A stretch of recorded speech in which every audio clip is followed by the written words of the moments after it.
Fala, moçada, tudo bem? Bom, se você se encaixa nos seguintes casos: está fazendo vestibular pela segunda, terceira, quarta vez, tem um alto desempenho em ciências humanas devido a um bom ensino médio, ou já viu toda a matéria para o vestibular, mesmo estudando pela primeira vez, esse vídeo é para você, porque eu vou te explicar como estudar ciências humanas a partir de provas antigas. Depois da vinheta.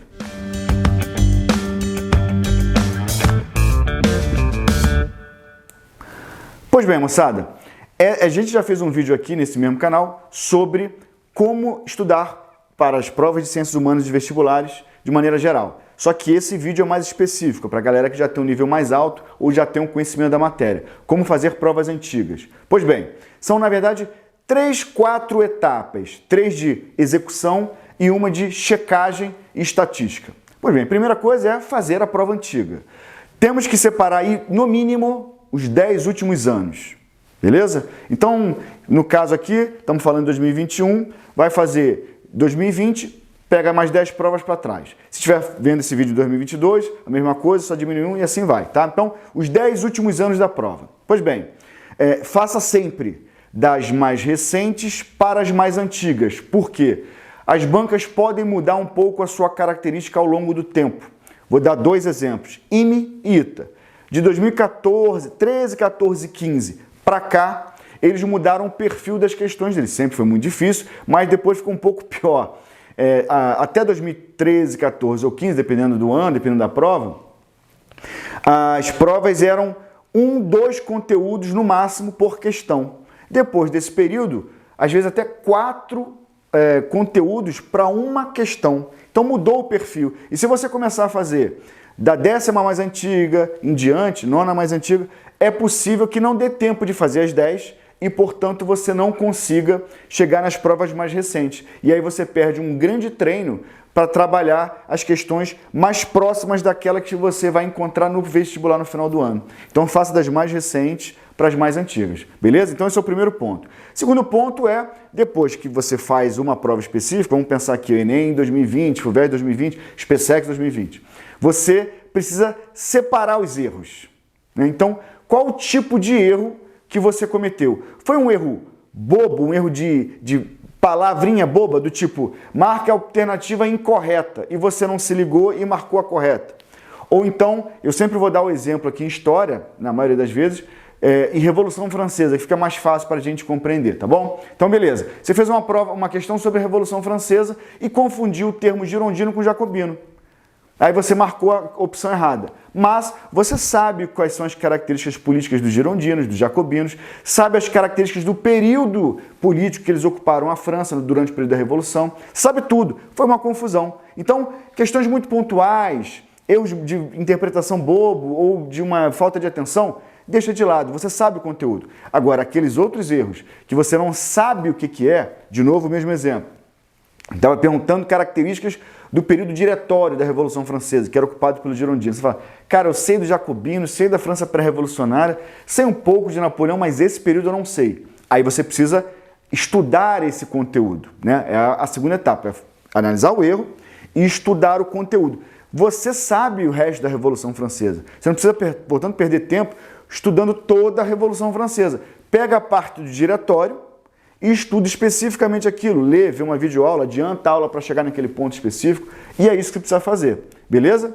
Segundo ponto importante. Como você pega essa nova informação e produz um conteúdo para ti?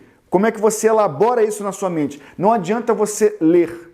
Quando a gente lê, a gente aprende muito pouco. A gente precisa, na verdade, a gente precisa ler, fazer exercício, anotações, mapa mental, escutar, ver tudo. A gente precisa fazer tudo.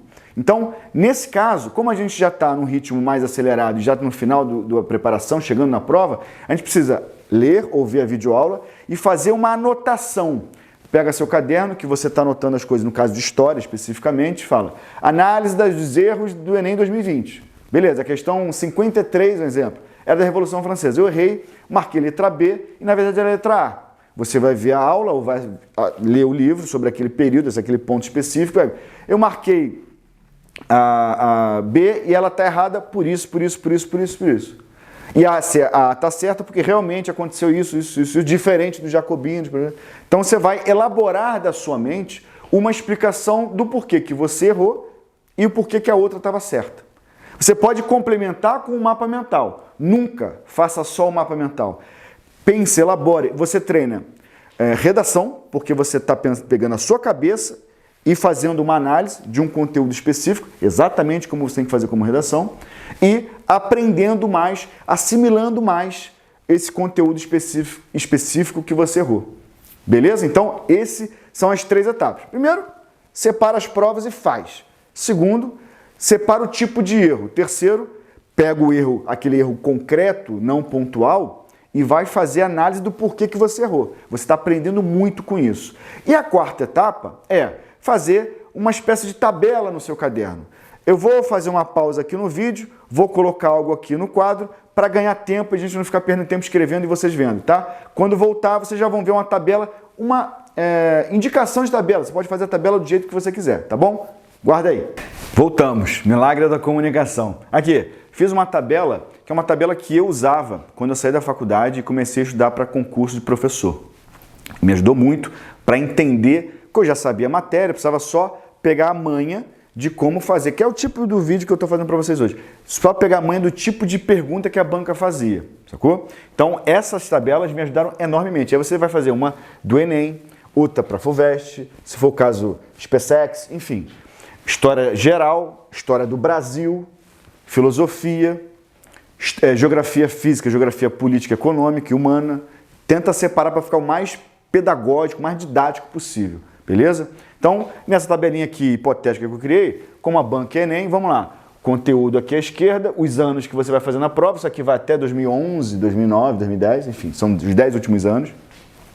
Então, vamos pegar aqui o exemplo. Revolução Francesa você errou em 2020, mas acertou 19, 18. O que você errou em 2020? Ah, errei girondinos. Já fez aquele esquema de voltar, reescrever o que você errou, dar uma olhada na teoria. Beleza, então é isso. Já fez, está pronto. Vamos partir para 2021, né? Se for o caso. Então, no caso aqui, 17, 18 e tal. Grécia, acertou tudo, passa adiante. Roma, acertou praticamente tudo. Em 2018, o que você errou? Faz o mesmo esquema. Pô, eu errei que eu não sei muito bem quem eram os equestres, que é uma classe social romana. Então, vai lá e vê o que eram os equestres e analisa o que você errou, tá? Ponto. Vou botar aqui o feudalismo como exemplo mais crítico. Você errou tudo de feudalismo. Então, tem várias formas de a gente rever esse erro. Se você errou o mesmo tópico sobre feudalismo, então tem que dar uma atenção específica a esse tópico. Exemplo, as relações sociais no feudalismo. Relação de suzerania e vassalagem, a relação entre o servo e o senhor feudal, o pagamento de impostos, por exemplo, enfim. Se você sempre está errando isso e não está errando o resto, corre atrás. Corre atrás desse ponto específico. Ou não, segunda hipótese, você está errando coisas variadas. Se você estiver errando coisas variadas, volta para a teoria toda do feudalismo. Vídeo-aula ou aula, teoria do livro ou da apostila, faz lista de exercícios sobre feudalismo e aí, a partir daí, você volta a fazer prova antiga. A prova antiga, moçada, ela serve exatamente para esse tipo de coisa. Para você pode até transformá-lo num microsimulado. Você pega o número de minutos, não as horas, de minutos que você tem para fazer toda a prova. Tá? Então, 5 horas e meia o Enem. Tira ali 1h20 da redação, mais ou menos. Sei lá, 1 hora, 1h30 da redação. Então, quantos minutos sobram para eu fazer 90 questões objetivas? Vou inventar aqui, tá? Só para ficar um número redondo. 300 minutos.